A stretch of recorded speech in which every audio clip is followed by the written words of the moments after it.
bine ko na te pin bika liang message na na be ka ngarar akor dunga ko ba me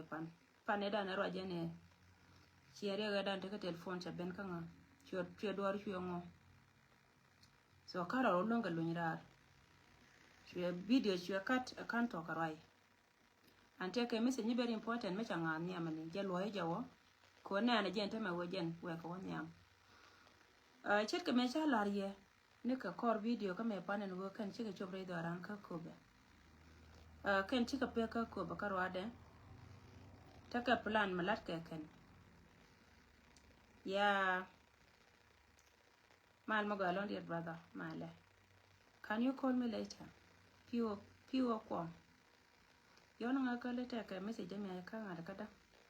mo ato ra yo yona nga ka call me wana me chika jia na lawo kan panken men chika chop ka kobe taka ka plan ko kan gor ka je wo be ko waka manda men kwala goro ga bana ora ka pet ka biya ta kalyangtin bi ko waka manda yang cha wo ga yuon ta ka manda yang che tiu ngena go cha ka jo yena mi chia bom di na na ngas kana ke le chia tul de yen ben kwa ben la wo men ta ka manda yang wa che tiu ran cha ko la de je ja ne gi ni la go kan de ka kairar mo war me ta kontra de ka kairar ka do bana nan bi gen ga ke awa bi ga gen ka do den jo bi ko wona ka ker yo yera ma ke lu ma ngiyena yana sula jel ka ye ba wo wona ka rum yeri ala go gwada to kan dubbe kono wa bi jal ka ka wo kana ka kwat bi ko pen kamanda plan dia na tame go kan tete ka ko be je ka wo kamanda message en nyama na mo melare ye nuare dia da kono ta gwada mo men dong dien si wor mi chal ke pol nang che loire we ka ko ba ko jen gore je go ba wo ngaye win mon ke liu go chi ga chop ka ko be pu an ma we ka pol nang a jene ba lunjo ko luk ba ye kan e wor mi chal ke torgam jene choro de berit kan luk ba ye kan e torgam ka marial galwa ka ba life mesin de role ka gwa jen plan e chare ala ka kan ma ka jene jel ka ke aro endong dien en cha nyoka melat ke chiemen goro go balar kon ke tukka tinjetin bere dan kon wari kan kanaitin kon chal ke an barwai ke melaron temare do aran ka yunti te do cha w cha yore inore ke kama ngai kon dia la go dor me chal ke mayom te ka mabdien go jen number 1 membilia yunti te betwo ka je chinaito konen chalka ji warap chika jien lenga go chika jien pan mi chika jien chika ben dor mi chalka ma yom cha use ma yom cha ba wono go de ji ma yom de kana pinya kan kala den cha la da gad ma yom ko kwi ko ngai kan go wote ka lis chika rom ka gad ma yom go ma kan gad kan ka je cha kor cha ter pan mane me chi gan ma yom ka joy cha ka joy ne dorien chi ka chom na mundien na ka wara ko go kan te me la lat ka dora kan yo ba ko lo wori po de te ko ne le de na lenga je go kan ne ko ne chal ka ji wara chi ka jien la youth dor me chal ka wara chi ka jien i ba dunga bem no ba ben chol ko ka jang cha ji ma yom cha ka ta ga kan pan chi ka but ko kor ka gan ma yom cha ka joy ne dorien kan ma yom kwar le rido wale la go ken chi ku luin ka ma yom kana me barar na ruon ba we chi yu ma yom cha na ma ken mu wa wala da kan biya chu nga yen mer community wan dia ta yen ten ka ko na malala ka ken ti la gor ko no go ruon mo ko na barar ko na me ko to content ka social media mo ko no barar ruon ka mi sha gora ken chi buga ka chi bete ka lenga la wajen biya gu yeden yen gwade nei de ko na ta ka ma yom ka nei de ko na cha tet chi county ma yom je ne cha tet ne lia unity state a jaw me we ka nei dialtin la counties dan ba kala ta ka unity state we do not jena ko ka ne jenta me ken kama yom ko go je ne cha la ri chi ma yom cha ji abiem no ma cha kana but chi lot ko go na go ba ji abiem no ba kana lat ka je ka tet ko chat ka no kor ko bi kor ko le ben ka unity state chet ka me la kare lo ko ai chap ka ko kan changa yi cha melat ka kan gwa ne te dia la ko ne ta ka map dien che ta ka pok dien cha ka jala kan bat en go be ka chop ka United States ti ka ba wo gwa ne to gol cha be to kan kaler cha be to kan ka coach chi kan be to ka gwa de di ba to ka ma yo ma to gi to ba da jen bendere shin kai le ko le jona ga di altin ko ne to gwa ma yen ga di ala ko ta ka United States yen counties dang ba kan gudu na ta jana ma be ka kama je ka kama dor mishal ka I warab ci jan warab me nyin kana jiem bang ne kan ko kan panken gor ka ja go ba ga jani te kon ga dang jok te kon ai cha wana gan ma yom ti bal gan ma yom te kon te wana ken ba ka ben chul ka ga nuora ka ma yom ka cha ka moy ka bo me ku me dia tunga be kula ben ka mai krei cha use ken ja wo ya la na mo an kwana te jena kwana ida kwana shal ken wore ma ba wetum gwa ba wetum tino ko jen mo ko benen tama ka bene jo ame bi ka bena wan ti be bene use shi ka te cha jo pa na gan ma yo an cha gan ma yom cha ka la ta lo lon ko yen shi ara na shi alin ran melar ka ji duor ka bi la lat jena go na jena na mo mala bu ne ka re ko ne dia ti ne nong na roi da re ne ka kuidor ko yen do na jo ko kien dia te ka lien ka jela yana ne ngan shi mala ku ka nga ka che de mai luen mala kan ka nga che be che min lat ke atanga ndo kona chal ka gan ma yom che linga jama wo dora kana ida kona ta kama yom county county da che dora nde mai lien kana ida kona chara ta ti la garan miliu ti la damaran miliu ne ida kona chama na kien chaka loken aba kona wo yindor mi chal ka ma yom ba kan ra ke dunde cheng la kwel ka kana ida kona chara ya la ka ken ti ta kel ka jang che ye bepal ka chilo ida ta ko yen lingen ko wo men sialat ka gar warab dum mi sialin dora na teme dene telul ko mi chari ala ka ken ka kane di chamoy ka kwati bum so bay jiyo ya ka wan yam ka yen counties dang bakel goya ne me ge dunan ko nore chele la dungi tiya kama won e dunan ko nore malat ka ne so sai ka nore community ke lew wana na titin mi wije wolle ngo wache tom ga karame la rando chuje lip kon kwane le palen ta me wala lip kon ajana tar kana kon ajana tar kana kon an cha gwatin bombom ka yeyen wore cha ka tur ne me da ne chika dan ka dor mishal ke naser chi lo bo kor chi dor mishal ke chi panga wo kor chi lo wo kor ken chi ken to bien pam dung do wo ngan chet ka me la je ye go rame boj rame ku give up ka me la de ran me la di chen chete me la di cha tu ko ga chen kel we gwa la tu jike kon dor me thong na ko be gad kon be ko go tong na ko be gad kon be ko go kan ta thari ji enta be ka ta kwai be teutin to ta dora to be ka ta kwai be teutin run be wachang free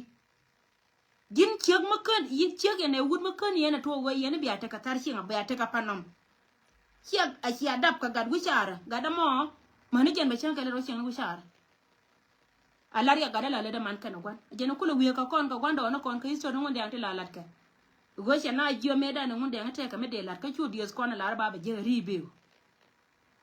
go jin man gada yena gwan gada la kon liuni yen man na kon ta me e chen mai kele balara mo wogi pap mo wogi pap jira ma jila doar e jin ramen cha ko joyi ni je ngan cha ja go yenta me che cha kon joyi ko go kon na tel metete da dan ko gui kon bala jinubin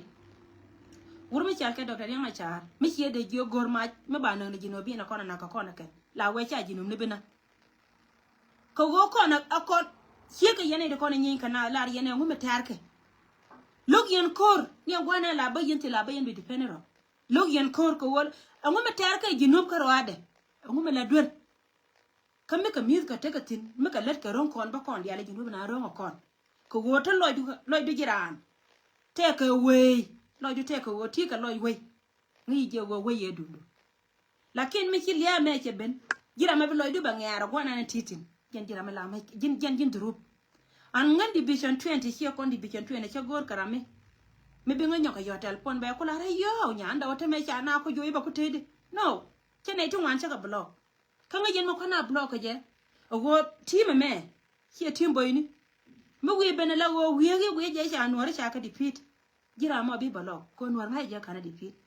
nor ngai je go kana defeat wani diala ko na to continue ne me to continue chen kon ri je mi je ka go chen kon regime ma ba kon tu ka ba kon la bo ka go am tir ban loite so kon ngot kon teka jaro me menan de gorde lar kon ka kuy ka tendi ala kon lar ka rodi re mondan go jena tame jajal ka gan ma yom cha kama agad warab cha kama agad warab ka ci gad ma yom lan ma gwa chala de ken cha ne kon tin kon ti lat ka ti jeken chiama no kon tin ko kana mi je ka jino ba so dan cha ka jo jawo ken ka ci ka lunja kamal ci ka lunja kamal na ma kel me dong dien ci la de chete da long ke nya yang moy ne nya yang kon ne to kon chal ka di bi chon tene moy ne nya yang ala wo jen nya yang goro bana ja kama wo di ne jen ci la de te da long ke nya yang ci ga dan ci ala nya yang ne to ngana cho le yang ban ngan nya do ngai je che yong ci la te ka nya yang long nya yang che nga da ne we ka acting chairman dor me chal ke homa na Nebraska nya yang jara men nya me da ne chona jara men nya me da ne chona jara ke le da ne chen nen gwa da ne la de ngar ka me ko na entertain nya yang ala wo jenne teme deputy general ko kon e ko ni chal ke division 20 nya yang chana ja ward ko ne ko ni chal ke division 20 aram kel meter kor te rien mo ga mi chala nya yang te kara mi wo ga ka je ka social media che jo nya yang jini hu manang je ka ji ayi go ka jini jin boy cha ga ka ga mi de long ka ri de ko ni nya yang ka lat ti lo de te ka nya yang lo so ko ne ko ni chal ke division 20 from today nya yang aram kel ka kon deputy chia ha lianga jani gwa ala wojen bana nya yang bana ja wat ko nuari bana nya yang bana ja kamnial bana tekel ke nya yang chelar ke lebde go nga nuar cha wejani nuar jan gwa me te nuar tin ajan gwa mawa ka jara mama ga na nya ndo kwa muno wojen point de metere nuar be ja kaje so titi kana kona no ngara ara won tama ken pankien wur mi chal ke ponang I jene be tor be gor kana wur mi chal ke jon luk baya jene se ba loy ka jubbe ka tet ka ba ba lo jaw ka jon luk baya kana tor ga rai mo chela atama tro itu dane chala ri rai war me ko tama war ka afrika wan dial kon ne kon ta kitin a wan war me tama ka wen la go ken pankien bika wana ka ker bika ajala ka yo yer dan I waka ka dor mi chal ka mande nga cha we chi ga go mande ang tu ting yana go waka kor ka mande so ken ko no ngara ke ne Duma Yom County and go chila de tes ka ga de ko ne chal ka gan ma yom ga chien dor na ni chal Unity State daw de jaga ka konde al ko no ko Unity State la gwa wura telo gwa wura jana ngai konde ale go jen chere ka yerme mete ka piu beje dum do go ma wor joro ben abeben la de me chia ka menana lat ka ga de ko ne chal ka gan ma yom la de je ganga gat ko gore je gwa we cham bia ka ngono ku ye de ka ben ba la go jen de ka ben ku ye men de ka ben me chi ka ben ka so seria ka ga chi ka no chi jo gor yet ga tele ma de ga je ka ku ye de ma ko tele ko ne mi jo dan ku ye de ne de yer ku nan ta ka ne me de ye ne chu ja ko de la ku dunian gare a jen de ble na ma cha yoro ka chwara ja ga chi ma ra chwara ja ga ku ya gai ku ya pal counties dang baro ku yer chwara le chi ka tan counties tin ko ne chi ta ka mi ma chi chore di na ku me ko min chi chore da ku me e dun ko gai la gai ke do ya gai ne kon ngot ka ma go ka an ngot kon ke ti ngot kon ke ti ka let kon ka amane ne kon wonan te ka tin ngot ke tin dum no wote la plan ma balari yenta me ka kuile te kon lat ke ne kon ko wo plan kon me cha ka lat ka social media ka ken kon la wa used enemy ka ken kon la wa kon no ri ka bia liankel te ka te go te abebe na ka wa me ton me bene bia liankel an chile de chete da lon ka ri de kon cha la de wurjang ka kui ga ne cha de right in pan ba chwa jongo ko godi chete ka mai kala ka connection da tiang along praye da ne cha lat ka kui ga ne go cha ga cha ka accuse ja general right content kon do na ta ko kien go ne me chang lar kon ne ye ka kon wore lar kon ne me ye taran ka jito duel ke de cha ke ja awa ga siasa mi chu bai ne je chol kon ne dial kon ne chal ke ne kon ji sia ga dana ka ne kon bad ne de kon nyen ka kon ka ne te me chol ka ne ja ka gar ti tin kon ne cha accuse kon ne la nuori chi ma na ke ngi kon ne ga go ka gar te la ka to pen ka kon kami no accusation ne dinan ka ke roi na ga kwidi ne go ka ne I plan ke li o melat ke chunga ke ka kon ne nuor cho ku go pu go chi jo mo cha barar ka wu ne jan go kan pan kien ne de kono kwa kono mo ne ga chiwo te bai bai ne tin kono go ka kono kan kon doro go je ne chi dora ne de kono kwa kono na kan cha ko nya ka ma cha ka accuse ka chiwo nuora ma ku kono la let ke go yen ka yen nuora min ka yen nuora ga mi te ka mi chi ben ka kuito duel ngode stel ta be pale ji sia ka dun a jan la ngai kono ne me go mo kon wadan ba kon tu kon bom dien mana ken ma bo wataria mana ken gari be ko wata kai mai kala a jan jawde me nana shialim so kan pankien mo ko wakan a shiga le liam kan ne to kon dia la kon tare se bila wo kan jan ka nyoro de go ngani me la da ja kai no ki kono goro ka ba ku idan ba ko ba ter jo ne ken ne marai ka mata ma ba ne ken dia la kon te katin ne tin dia la kon tare ki ga na ka kai bat kanas ko yozo ka ko kan ba biga bere dan ba kon ba na kan ba ka moy ka titia tia do kon na kan ba later ba ko na kan ajena lat kon na mo so titi ka kan kon no ngar nas ken go jo kon go to kon ka pan rezin ka 28 kon sare de bewa are do aran ko homo na baraska kwa da pane pa acting chairman pa to tin ke meeting ken kan ne kon cha kon cho lo kwar la chairman dung lo ka gada ne kur ba ye chono kon ken kwar la cheledi ni nyabel gat kos cha kon chola ken ko kuigan kon te dor mi chalke ku ye dor mi chalke tiago gar kon chiwa ka boda tigidien tuje tema be long cha kon cholke pan raising ma wongan kwa jela na me me ko ji kon go ne mi tike $5 tike $2 tike $3 taw ka kamelera kaya on Saturday banela da na mo bala online dianen mitika pedian kaneta to bika nen online mi ko nen online bidu no be cho yorpen kana tet kon ke lane alla dor ma cha perio la lon kan jela ne jike kana tet kon ke lane so na me jana no gora balar ko na mo ka kan kon be ka ngarar ka wader ka ngata ma cha ta wore di so go eja tamre doran ka afrika ta re usie me be ta diok sorry chellet ko babarar ka pes so titi kana kona babarar ka